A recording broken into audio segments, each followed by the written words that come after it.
BJP নেতাৰ পৰিচয়ৰে প্ৰবঞ্চনাৰ জাল ঠিকা দিয়াৰ নামত লাখ লাখ টকা সংগ্ৰহ মানিকালেৰ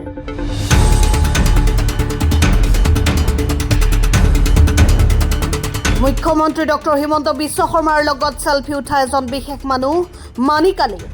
ঘৰ কামৰূপ জিলাৰ ৩ নম্বৰ দক্ষিণ ৰঙাপানীত পৰিচয় দিয়ে বিজেপিৰ সংখ্যালঘু মৰ্চাৰ ৰাজ্যিক সদস্য বুলি পিছে কাম তেওঁৰ প্ৰবঞ্চনা কেতিয়াবা যদি মুখ্যমন্ত্ৰীৰ লগত ফটোত পোজ দিয়ে আকৌ কেতিয়াবা মন্ত্ৰী বিধায়কৰ লগত ফটো উঠি পোজ দিছে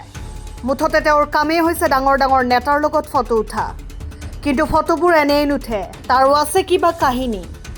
এই প্ৰবঞ্চক মানিকালিয়ে ফটোবোৰ মানুহক দেখুৱায় আৰু বিভিন্ন নেতা মন্ত্ৰীৰ সৈতে ঘনিষ্ঠ বুলি মানুহৰ ওচৰত জহাই ফুৰে সেইবাবে চাকৰি হওক বা ঠিকা কামেই হওক যিকোনো কাম কৰি দিয়াৰ বাবদ মানুহৰ পৰা লাখে লাখে টকা সংগ্ৰহ কৰে ইফালে ধুৰন্ধৰ মানিকালিয়ে বিজেপিৰ প্ৰাক্তন ৰাজ্যিক সভাপতি ভৱেশ কলিতাৰ সোহাত বুলি পৰিচয় দিয়ে আৰু ভৱেশ কলিতাৰ পেট ব্যৱহাৰ কৰি অংগনবাদী আৰু পাৰঘাটৰ ঘৰৰ ঠিকা কাম লৈ দিয়াৰ বাবদ আতোৱাৰ ৰহমান ভূঞাৰ পৰা লুটিলে ৩ লাখ টকা টকালৈ উধাও মানিকালি চাকৰি নাই ঠিকাও নাই মানিকালিৰ পিছে পিছে ঘূৰিও তৎ পোৱা নাই আতোৱাৰ ৰহমান ভূঞাই উপায়হীন হৈ কামৰূপ আৰক্ষীৰ কাষ চাপিছে যদিও আৰক্ষীয়েও কোনো গুৰুত্ব দিয়া নাই বুলি অভিযোগ উঠিছে অভিযোগটো মানে আপোনাৰ আজিৰ পৰা 5 মাহ 6 মাহমান আগত নগৰপাৰা DBRP পাৰঘাটত মই আৰু মোৰ বন্ধু ৰবিকুল ইছলাম আমি টেণ্ডাৰ মাৰিছিলোঁ টেণ্ডাৰ মাৰাৰ পিছত মানে বহুতেই টেণ্ডাৰ মাৰিছিলে তো টেণ্ডাৰটো পোৱাৰ কাৰণে চ' মানিকালি নামৰ সংখ্যালঘু মৰ্চাৰ ৰাজ্যিক মেম্বাৰ বুলি তেওঁ কয় চ' তেখেতে মোক ক'লে যে টেণ্ডাৰটো মই কৰাম ভৱেশ কলিতা ছাৰক দি পেলাই মই পাছ কৰাম আপুনি চিন্তা কৰিব নালাগে বোলে ঠিক আছে হ'ব তাৰপিছত মোক লগ কৰিলে লগ কৰাৰ পিছত আলোচনা কৰিলে আলোচনা কৰাৰ পিছত যিটো পাৰ্চেণ্ট আলোচনা হৈছিলে তাৰে পৰা মই আগধন হিচাপে মই 2,25,000 টকা মই কেছ দিলোঁ ত' তাৰ পিছদিনাখনেই মোক ফোন কৰিলে যে দাদা আপুনি অংগনবাদীৰ কাম কৰিব নেকি বোলো হয় কাম কৰিম তো কয় ঠিক আছে মই কৰাই দিব পাৰিম আপুনি মোক লগ কৰক ঠিক আছে হ'ব সিদিনাখন মই লগ কৰিলোঁ লগ কৰাৰ পিছত আলোচনা কৰি মানে অংগনবাদী ঘৰৰ নামতো কিছু পইচা দিয়া হ'ল মানিকালিক টোটাল আপোনাৰ পাৰঘাট আৰু অংগনবাদী ঘৰৰ নামত টোটাল 3 লাখ টকা দিছোঁ 3 লাখ টকা দিয়াৰ পিছত এইবিলাক মানে যেতিয়া মানে পাছ হৈ গ'ল বেলেগে পাই গ'ল তাতে মোৰ নাম নাই পাৰঘাটতো মোৰ নাম নাই আপোনাৰ অংগনবাদী ঘৰতো মোৰ নাম নাই তাৰপিছত মই ফোন কৰিলোঁ ফোন কৰাৰ পিছত তেওঁ ক'লে যে ঠিক আছে মই অলপ দেৰিকৈ মই ফোন কৰি আছোঁ সেই যে অলপ দেৰিকৈ যে ফোন কৰাৰ কথা ক'লে তাৰপিছত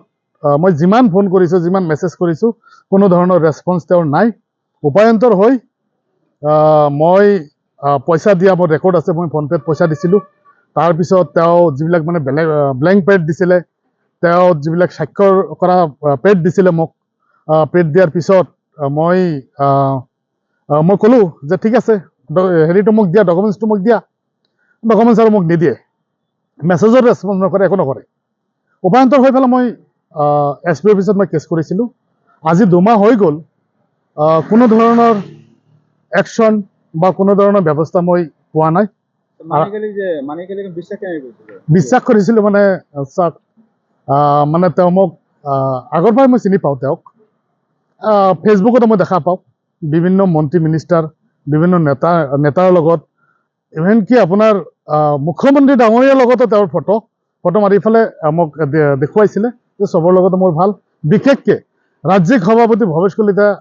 ছাৰ তেখেতৰ লগত মোৰ বেছি ভাল গতিকে মই যিকোনো কাম তেওঁৰ পৰা মই কৰাইছোঁ বা কৰাই আছোঁ তেতিয়া বিজেপিৰ ৰাজ্যিক সভাপতি আছিলে ভৱেশ কলিতা ছাৰ তেখেতৰ পেড ইউজ কৰিছিলে ব্লেংক পেড দিছিলে মোক হোৱাটছএপত দিছে আৰু তেওঁ আপোনাৰ লাষ্ট গেট এটা কম্পিউটাৰৰ দোকানৰ পৰা প্ৰিণ্ট কৰি পেলাই মোক তেওঁ মানে লৈ গৈছিলে মোক দেখুৱাইছিলে পেডটো ফেক নহয়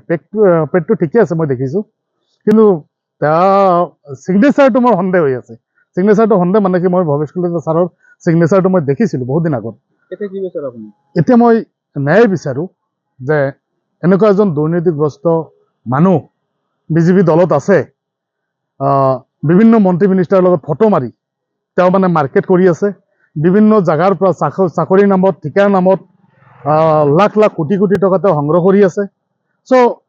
এইবিলাকৰ ওপৰত মানে ব্যৱস্থা ল'ব লাগে মই বিশেষকৈ মই মুখ্যমন্ত্ৰী ডাঙৰীয়া বহুত কঠোৰ মানুহ, বহুত সত্যবাদী মানুহ। তেওঁ যিকোনো ক্ষেত্ৰত মানে একশ্যন লয়। মই এই ক্ষেত্ৰত মই মুখ্যমন্ত্ৰী ডাঙৰীয়াক মই অনুৰোধ জনাম যে মোক ন্যায় ব্যৱস্থাটো মুখ্যমন্ত্ৰী ডাঙৰীয়াই দিব লাগে। আৰু বৰ্তমানৰ ৰাজ্যিক সভাপতি দিলীপ শইকীয়া ডাঙৰীয়াকো মই অনুৰোধ কৰিম যে মোক ন্যায় বিচাৰটো যাতে দিয়ে আৰু এনেকুৱা দুৰ্নীতিগ্ৰস্ত বিজেপিৰ নামধাৰী মানুহ যাতে মানে দলৰ পৰা বৰখাস্ত কৰে, সেইখিনি মই বিচাৰোঁ। News desk report, Assam time. ঘৰত আনন্দ আৰু সম্পৰ্কৰ চমক বজাই ৰাখিবলৈ জৰুৰী হৈছে সকলো আনন্দময় মুহূৰ্তত মৰমৰ উপহাৰ দিয়াটো। সেইবাবে মধুশ্ৰী জুৱেলাৰ্ছে আনিছে সকলো ৰঙীন ক্ষণৰ বাবে বিশেষ গহনা।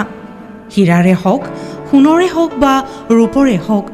শ্ৰেষ্ঠ ডিজাইনছ আৰু হলমাৰ্কযুক্ত গহনাই ৰাখে সম্পৰ্কক নিখুঁত। তেনেহ'লে আজিয়ে আনক আনন্দ মধুশ্ৰী জুৱেলাৰ্ছৰ সৈতে। যোগাযোগ কৰক 7002800341 নাইবা ভিজিট কৰক LNB ৰোড, নলবাৰী, অসম।